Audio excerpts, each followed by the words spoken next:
போன வீடியோவில் இருந்து இதை கண்டினியூ பண்ணுவோம். கோவத்தில் எப்படிலாம் வார்த்தைகள் வரும் அப்படின்றது. இது வந்து நம்ம பேசலை, ஏன்னா நம்ம இப்போ தான் தட்டு மாதிரி பேச ஆரம்பிச்சிருக்கோம். கோவத்தில் எங்கே பேச போகிறோம், அதுலேயும் ஏதாவது தப்பு நடந்துடும் அப்படின்னு யோசிக்கிறீங்களா? எதனால் இப்படிலாம் சொல்லி கொடுத்துட்ருக்கேன் அப்படின்னா, ஒரு மூவிஸில் கூட நம்ம பார்க்குறோன்னு வச்சுக்கோ. இது ஃபுல்லாகவே மூவிஸ்லேயும் சொல்லுவாங்க. இந்த வார்த்தைகள் எல்லாமே மூவிஸில் வரும் கோவத்தில் பேசும்போது. அப்போ வந்து நம்மளுக்கு புரியணும் இல்லையா? அதனால் கற்றுக் கொடுத்துட்ருக்கேன். சேனலுக்கு புதுசாக வந்திருந்தீங்கன்னா சப்ஸ்கிரைப் பண்ணிக்கோங்க. Weekly 2 videos Hindi learning videos போட்டுட்ருக்கேன். நல்ல விஷயம், கெட்ட விஷயம், சிரிப்பு வர்ற விஷயம், கோபம் வர்ற விஷயம் எல்லாமே நம்ம வந்து நம்ம ஒரு மனிதன் அப்படின்றப்ப நம்மளுக்கு நல்லதும் வரும், கெட்டதும் வரும், கோபம் வரும், சந்தோஷம் வரும், துக்கம் வரும், துயரம் வரும், அழுகை வரும், எல்லாமே வரும். ஸோ எல்லா ஃபீலிங்ஸும் சேர்ந்து தான் ஒரு மொழி. எல்லாமே நம்ம பேசணும். அதனால தான் நான் எல்லா விஷயத்தையுமே சொல்லி கொடுத்துட்ருக்கேன். வேற ஒன்றும் எந்த ரீசனும் கிடையாது. चलो टॉपिक पे चलते हैं. टॉपिक कुள்ள போலாம். जो तेरा काम है उसे कर அப்படின்னா உன் வேலை எதுவோ அதை பாரு அப்படின்னு அர்த்தம். உன் வேலை எதுவோ அதை பார் அப்படின்னு அர்த்தம். मुझे ज्ञान देने का कोई जरूरत नहीं है. मुझे ज्ञान देने का कोई ज़रूरत नहीं है அப்படின்னா ज्ञान அப்படிங்கிறது வந்து ஒரு 2 மீனிங் இருக்குது. ஒன்று அறிவுரை, அட்வைஸு, ஒன்று வந்து ஞானம் அப்படின்னு அர்த்தம். இப்போ வந்து நம்ம இதில் இந்த இடத்துல என்ன எடுத்துக்கணும் அப்படின்னா அறிவுரை. உன் அட்வைஸ்லாம் எனக்கு தேவையில்லை, நீ எனக்கு அட்வைஸ் பண்ணணும்னு எந்த அவசியமும் இல்லை அப்படின்னு அர்த்தம். குத்தேக்கு தும் ஹே தூ அப்படின்னா நாயோட வாழு நீ அப்படின்னு அர்த்தம். தும் அப்படின்றது வாழு, குத்தே அப்படின்னா நாயோட, குத்தேக்கி அப்படின்னா நாயோட வாழு நீ. ஜோ கபி சீதி நஹி ஹோ சக்தி. அந்த வாளை போல அந்த நாயோட வாழு நீ, அது எப்பவுமே நேராகாது. சீதி நஹி ஹோ சக்தி அப்படின்னா அந்த நாயோட வாழு அதை மாதிரி எப்பையும் நேரா ஆக மாட்ட அப்படின்ற மாதிரி அர்த்தம். தேடிக்கு தேடி ஹீ ரத்திய அப்படின்னா அந்த தேடி அப்படின்றது வந்து வளைவு, நெளிவு அந்த மாதிரி அர்த்தம். தேடி அப்படிங்கிறது வளையிறது, நெளிகிறது. இப்போ ஒரு நம்ம ரோட்டில் கூட தேடி ராஸ்தா ஹே அப்படின்னு சொன்னால் அது வளைவான ரோடு அப்படின்னு அர்த்தம். அப்போ இந்த இடத்துல வாள் வந்து எப்படி வளைவாக இருக்குதோ, அதாவது நேராகாது, வளைஞ்ச மாதிரியே தான் இருக்கும் அப்படின்னு தான் அப்படி அர்த்தம் வர்றதுனால தான் தேடிக்கு தேடி அப்படின்னு வருது. இந்த தேடிக்கு தேடி அப்படின்றது வளைவாகவே தான் அப்படின்றதுக்கு அர்த்தம் இருக்கும். சீதி கர்னேக்கி கித்னே பி கோஷிஷ் கர்லோ அப்படின்னா நேரா செய்வதற்கு எவ்வளவு முயற்சி பண்ணினாலும் அப்படின்னு அர்த்தம். சீதி ஹோத்தி நையே, நேரா ஆகவே ஆகாது. எவ்வளோ நேரா ஆக்கணும்னு முயற்சி பண்ணாலும் நேரா ஆகவே ஆகாது, நாய் வாளை போலவே அப்படின்னு அர்த்தம். பில்குல் தூ भी वैसा ही है. बिल्कुल तू भी वैसा ही है कुत्ते के जैसा அப்படின்னா சேம் அதே மாதிரி தான் நீயும் இருக்க, நாயை போலவே நீ இருக்க அப்படின்னு அர்த்தம். நம்ம ஹிந்தியை பொறுத்த வரைக்கும் இங்கிலீஷ் மாதிரி தான் கிட்டத்தட்ட. ஒவ்வொரு வார்த்தைக்கும் நம்ம வந்து தமிழ் அர்த்தத்தை தேடணும் அப்படின்னா நம்மளுக்கு வந்து அந்த வார்த்தையை கற்றுக்கவே முடியாது, அந்த சென்டென்ஸை நம்மளுக்கு புரிஞ்சுக்கவே முடியாது. ஸோ நம்ம எப்படி புரியுறோம் அது மட்டும்தாங்க மேட்ரு. நம்ம புரிஞ்சுக்கிறது எப்படி புரிஞ்சுக்கிறோன்றது தான் மேட்ரே தவிர நம்ம ஒவ்வொரு வார்த்தை. இப்போ இந்த பில்குல் அப்படிங்கிறதுக்கு ரொம்பவே அப்படின்னு அர்த்தம், மிகவும் அப்படின்னு அர்த்தம். கரெக்டு, சரி, ஓகே அப்படின்னு சொல்லுவாங்க சில இடத்துல. பில்குல், இப்போ நீங்கள் வாங்க, நீங்கள் என் வீட்டுக்கு நாளைக்கு வாங்க, பில்குல் ஆகுங்க, கண்டிப்பாக வருவேன் அப்படின்னு அர்த்தம் இருக்குது. ஆனால் இந்த இடத்துல கண்டிப்பாக வராது, ஓகேனும் வராது. இந்த இடத்துல இந்த பில்குலுக்கு என்ன அர்த்தம் வருதுன்னா நாயை போலவே நீ அப்படியே தான் இருக்கிற அப்படி வருது அர்த்தம். இதை நம்ம தனித்தனியாக நம்ம எடுத்து மீனிங் போட்டோம்னா நம்மளால புரிஞ்சுக்கவே முடியாது, பேசவும் முடியாது. ஸோ இது மொத்தமாக இப்படி தான் பேசுவாங்க.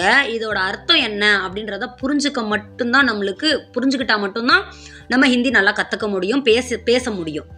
जो तेरा काम है उसे कर, मुझे ज्ञान देने की कोई जरूरत नहीं है, कुत्ते की दुम है तू, जो कभी सीधी नहीं हो सकती, टेढ़ी की टेढ़ी ही रहती है, सीधी करने की कितने भी कोशिश कर लो, सीधी होती ही नहीं है, बिल्कुल तू भी वैसा ही है कुत्ते के जैसा.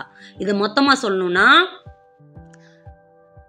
ஜோ தேரா கா ஓ வேலை எதுவோ அதை பாரு, எனக்கு அட்வைஸ் பண்ணணும்னு எந்த அவசியமும் இல்லை, நாய் வால் மாதிரி தான் நீ, நாய் வாழை நேராக எப்படி நிமித்த முடியாதோ கோணலாவே இருக்குமோ அதே போல தான் நீயும் நாயை போல தான் எவ்வளோ முயற்சி பண்ணாலும் நேராக்குறதுக்கு நீ நேரா ஆக மாட்ட, நாயை போலவே அப்படின்னு அர்த்தங்க. मेरे जैसे हिंदी बोलना चाहते हो तो इस नंबर पर संपर्क कीजिए. என்னை போலவே ஹிந்தி பேச விரும்பினால் இந்த நம்பரில் தொடர்பு கொள்ளுங்கள். மெசேஜ் பண்ணுங்கள், கால் பண்ணாதீங்க. நான் பிஸியாக இருப்பேன், உங்கள் கால் அட்டன் பண்ண மாட்டேன். திரும்பவும் கால் பண்ணுறதுக்கு எனக்கு டைம் கிடைக்காது. நீங்கள் மெசேஜ் பண்ணி எப்படி கிளாஸில் சேரலாம், எப்படி நான் கற்றுக் கொடுப்பேன் அப்படின்ற இன்ஃபர்மேஷனை என்கிட்ட கலெக்ட் பண்ணிக்கிட்டு உங்களுக்கு விருப்பம் இருந்தால் கிளாஸில் ஜாயின் பண்ணி கற்றுக்கலாம். இல்லை என்றால் யூடியூப் வீடியோவே பார்த்து கற்றுக்கோங்க. என்ன பெனிஃபிட் அப்படின்னா, நீங்கள் நேரடியாக என்கிட்ட கேள்விகள் கேட்கலாம். நீங்கள் என்ன தப்பு விடுறீங்க, உங்களுக்கு எந்த வார்த்தை வரமாட்டேங்குதுன்றதை நாங்கள் திரும்ப திரும்ப சொல்லிக் கொடுப்பேன். அந்த பெனிஃபிட் தான் கிளாஸ்க்கு வர்றது. இன்னொன்று என்னன்னா, என்னுடைய ஆர்வத்தை விட உங்களுக்கு தான் நிறைய ஆர்வம் இருக்கணும், நிறைய கேள்விகள் கேட்கணும். நீங்கள் கிளாஸில் வந்தால் நிறைய கேள்வி கேட்க கேட்க எனக்கும் இன்ட்ரெஸ்ட்டாக இருக்கும். நல்லா ஆர்வமாக இருக்காங்களே, நான் சொல்லிக் கொடுக்கணுமே அப்படின்னு சொல்லிட்டு. தினசரி வாழ்க்கையில் நம்ம என்னென்னலாம் பேசுகிறோம் அப்படிங்கிறத நீங்கள் என்கிட்ட பேசலாம். என்கிட்ட பேசும்போது நீங்கள் என்ன சொல்ல வர்றீங்க அப்படிங்கிறத புரிஞ்சு நான் உங்களுக்கு கற்றுக் கொடுப்பேன். அதுதான் பெனிஃபிட்டு. இதில் ஒரு 10 நிமிஷம் வீடியோவில் எவ்வளோ சொல்லிக் கொடுக்க முடியுமோ அவ்வளோதான் என்னால் சொல்லிக் கொடுக்க முடியும். வருஷக்கணக்கு ஆகுங்க, கண்டிப்பாக ஆகும். என்னுடைய சேனலாக இருந்தாலும் நான் சொல்கிறேன், இதுதான் உண்மை. வருஷக்கணக்காக யூடியூப்பில் வீடியோ பார்த்து எழுதி வச்சு நோட் பண்ணி வச்சுருந்தவங்க தான் என்கிட்ட கிளாஸுக்கு வர்றாங்க. 2 வருஷம் கற்றுக்கணும், 2 வருஷம் ஆனாலும் பரவாயில்ல, நான் யூடியூப் பார்த்தே கற்றுக்குறேன் அப்படின்றவங்க தாராளமாக கற்றுக்கோங்க. ஒரு குறிப்பிட்ட டைமில் நான் கற்றுக்கணும், எனக்கு வேலை இருக்குது, ஹிந்தி கற்றுக்கிட்டா தான் என்னுடைய வேலையில் எனக்கு இது கிடைக்கும், ப்ரொமோஷன் கிடைக்கும், எனக்கு வேலை கிடைக்கும், இந்த மாதிரி கட்டாயத்தில் இருக்கிறவங்க வாங்க, சீக்கிரமாக கற்றுக்கலாம். இன்னொரு விஷயம், நீங்கள் முயற்சி பண்ணலைன்னா 10 வருஷமாக நீங்கள் நார்த் இந்தியாவிலே இருந்தாலும், இல்லை டெல்லிலேயோ மும்பைலேயோ, இல்லை எங்கள் கல்கத்தாவிலேயோ, எங்கள் மத்திய பிரதேஷ்லேயோ யூபிலேயோ எங்கே இருந்தாலுமே 10 வருஷம் ஆனாலும் உங்களால் கற்றுக்க முடியாதுங்க. நீங்கள் முயற்சி பண்ணணும். ஆனால் நம்மளுக்கு என்னன்னா, நம்ம முயற்சி பண்ணாலும் நம்ம தப்பு விட்டுருமோ, ஆப்போசிட்டில் இருக்கிறவங்க சிரிச்சிருவாங்களோ அப்படின்ற ஒரு பயம் இருக்கும். அதனால தான் என்கிட்ட கிளாஸ்க்கு வர சொல்கிறேன். நீங்கள் தப்பு விட்டிங்கன்னா நான் சொல்லிக் கொடுப்பேன், அது அப்படி பேசக்கூடாதுங்க, இப்படி தான் பேசணும் அப்படின்னு சொல்லிட்டு. நான் ஆல்ரெடி நிறைய பேருக்கு கற்றுக் கொடுத்துட்ருக்கேன், நல்லாவே கற்றுட்ருக்காங்க. யார் ரொம்ப இன்ட்ரெஸ்டாக அவங்களா பேசுகிறதுக்கு முயற்சி பண்ணுறாங்களோ அவங்க சீக்கிரமாக கற்றுக்குறாங்க. யார் எந்த டாப்பிக்குமே இல்லை, எதடா பேசுகிறதுன்னு யோசிச்சுட்டு இருக்காங்களோ அவங்க லேட்டாக தாங்க கற்றுட்ருக்காங்க. ஸோ உங்களுக்கு ரொம்பவே இன்ட்ரெஸ்ட் இருந்து நான் கற்றுக்கணுன்ற ரொம்ப ஆர்வம் இருந்தால் நீங்கள் கண்டிப்பாக ஜாயின் பண்ணிக்கோங்க. சீக்கிரமாக குறிப்பிட்ட டைமில் உங்களுக்கு ஹிந்தி நல்லா கற்றுக் கொடுப்பேன், நல்லாவே கற்றுக்கலாங்க, டோன்ட் வரி. आपको किस तरीके का टॉपिक चाहिए, உங்களுக்கு எந்த மாதிரியான டாபிக் வேணும், मुझे कमेंट करके ज़रूर बताइए. எனக்கு கமெண்ட் பண்ணி அவசியம் சொல்லுங்கள், கண்டிப்பாக சொல்லுங்கள். ये वीडियो कैसा लगा बताइए, இந்த வீடியோ எப்படி இருக்குன்னு சொல்லுங்கள். इसके पहला पार्ट முதல் பாகம் फर्स्ट कमेंट में है, फर्स्ट कमेंட்டில் இருக்குது, उसको टच करके ज़रूर देखिए. அதை டச் பண்ணி கண்டிப்பாக பாருங்கள். யூடியூப் நான் சொல்லிக் கொடுக்கறது கரெக்டு, 100% பியோர் ஹிந்தி. இதை நீங்கள் ஹெட்செட் மாட்டிக்கிட்டு கேட்டுக்கிட்டு வேணும்னா நான் இந்த இது ஃபுல்லாக எழுதி வச்சுக்கிட்டு நீங்களும் ட்ரை பண்ணி ரெக்கார்டிங் பண்ணி திரும்பவும் நீங்களே கேட்டிங்கன்னா கற்றுக்கிறதுக்கு வாய்ப்பு இருக்குது. அவ்வளோ டைம் இருந்தால் பண்ணுங்கள். யூடியூப் வீடியோலையுமே நீங்கள் கற்றுக்கலாம். ஏன்னா நான் சரளமாக பேசுகிறது எப்படி அப்படின்றதான் சொல்லி கொடுத்துட்ருக்கேன். கிளாஸில் வந்தால் ஒரு குறிப்பிட்ட டைம் வேஸ்ட் பண்ணாமல் கொஞ்சம் சீக்கிரமாக கற்றுக்கலாம், அவ்வளோதான். நான் நேராக உங்ககிட்ட பேசுகிறனால உங்களுடைய டவுட்ஸ் உடனுக்குடனே நான் கிளியர் பண்ணுவேன்.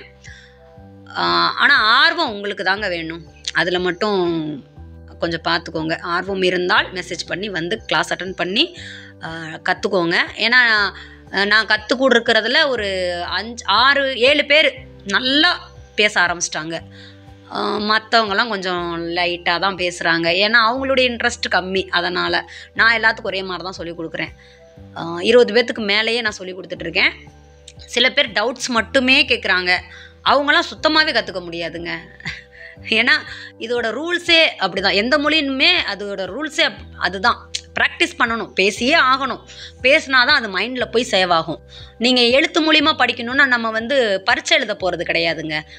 அப்பாடா பரீட்சை எழுத போகிறோம், ஃபுல்லாக மனப்பாடம் பண்ணிவிட்டு இன்றைக்கி எக்ஸாமில் எழுதி வச்சிட்டோம், நாளைக்கு 10க்கு 9 மார்க்கா, வாவ் சூப்பர், அது கிடையாதுங்க. இது நம்ம வாழ்க்கையில் நம்மளுக்கு தேவைப்படுற ஒரு லாங்குவேஜ் அப்படிங்கிறதுனால நம்மளுக்கு லைஃப் லாங் தேவைப்படும். அது மைண்டில் சேவ் ஆனால் தான் அதுக்கு பிரயோஜனம் இருக்குது.